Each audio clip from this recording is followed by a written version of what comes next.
I am Mark Stewart. I was at a gathering and the second person now asked, Mark, what do you mean by Stand-Up Farmington?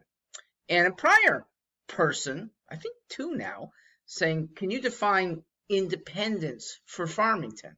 So both are related, and here goes. It's to make sure that Farmington stays independent of wayward things that might be coming from the state. We've already seen this, and I don't think we have a plan to combat it if the state imposes odious things. Farmington runs pretty well, and we can take care of ourselves. When the state throws perverse things at us, especially if they are mandates, we should stop it. Okay? It should be not even a question that we stay independent and let council members and perhaps voters as a whole really decide whether a state imposition really is proper. So I'll give you a couple where I would say it's improper, but at least let us decide. Don't just follow along. Number one, if you have daughters at IAR or Farmington High School, and they would like to be not leered at in their locker rooms when they're changing by boys. Unfortunately, that is the law right now in Connecticut.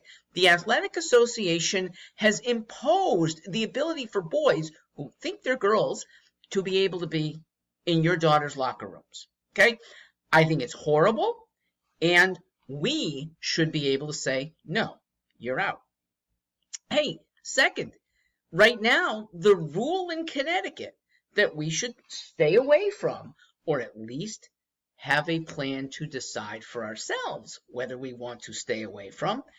The rule for those of you with daughters competing in athletics. Right now, they're supposed to compete against males. If these males think they're female, even though they are stronger, faster, and have 45 times the likely testosterone that the female competitor.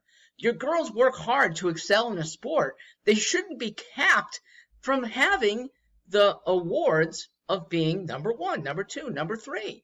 Even if you can't be number one, two, three, you shouldn't be beset by an unfair competition. And it has come thanks to the approval of the state legislature so far. We've got to stop. Other things that we should have stopped in the past. The state imposition of how Route 4 would get rebuilt.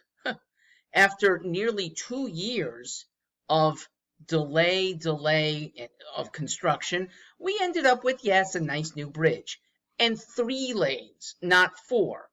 Our backups are just as bad as they were 10 years ago. Other improvements come slowly and not necessarily the way Farmington needs. We don't have to kowtow to the state environmental engineers or the DOT if they're not doing things that are appropriate for us. That's Stand Up Farmington. I think everybody listening has it in them. You need council members who have it for you first. I'm one of them. I hope you'll see a huge slate of us independents. Unfortunately, right now, I am the only independent in every possible category right now. I believe there are 31 voting slots. I'm the only one on line 3. Please consider making line 3 your only line. Oh, you could use line 4, which is the write-in. That's valid too. The incumbents are not helping Farmington right now, and Stand Up Farmington, independent Farmington, means be the independent yourself. Let that rise at this election. Hopefully, you will see a lot more candidates, better than me, who rise as well and put themselves on the ballot so that Farmington voters really have good choices.